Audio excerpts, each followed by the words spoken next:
Welcome to episode 11, where we're going to explore the Lasso Tool. Should be a very short episode. The Lasso Tool is a handy little tool for getting in and out of tight spaces. The Lasso Tool can be found below the Marquee tool right here. And the way we can get to the Lasso Tool is with the letter L. The letter L will take us there. Now, one of the things we want to be aware of is that once we start drawing with the Lasso Tool, drawing is the wrong word, once we start putting down our the outline of our Lasso Tool, we cannot zoom in or out. So I'm going to get in to where I want to be before I start with the Lasso Tool. Now, using the Lasso Tool is very simple. I simply, when I have it selected, you can see the arrow here. I click once where I want it, and you can see I have a line. So now I can move that line wherever I want. I click for an anchor point. Now I have an anchor point there. And now I can, so sometimes we really need as few white pixels as possible. Or maybe what's happened here is I've over selected. So how do you undo? How do you go back? Well, just hit the backspace key or the delete key on the Mac, and it will undo the last anchor point. If you hit it again, and again, and again. So that's an easy way to undo your anchor points if you've accidentally gone the wrong way. Let's say that I just need this, and let's say makes no sense, but let's say I don't need the concertino, but I do need the solo marking. And now this is where it's very useful, is getting in and around these accidentals. And I just continue with the anchor points.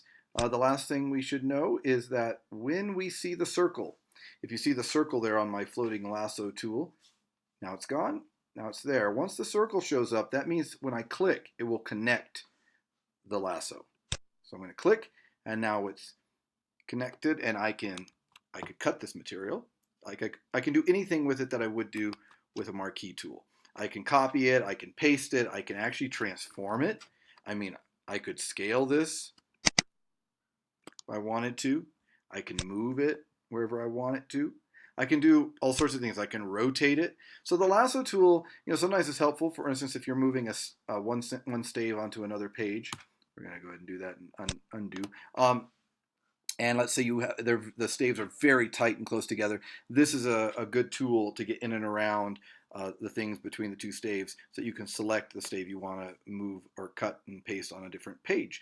That's the lasso tool. And lastly, let's just look at the magnetic lasso tool, which is also under L, and I will use Shift L to toggle to the magnetic lasso tool, which has the little magnet attached to it. You can see that there.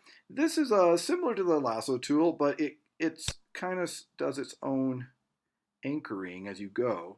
Although you can still click when you want to force an anchor. So I click there, and I click there, and there. And so for some stuff, but see, every now and then it goes a little, so I'm going to force an anchor there because I don't want it to. And so it actually isn't really working for me super great in there. Same thing is true when I get around to the bottom. Once you see the circle, then I click, and that connects it. And so that's definitely not as beautiful of a drawing there, but now you know how the lasso tool and the magnetic lasso tool work.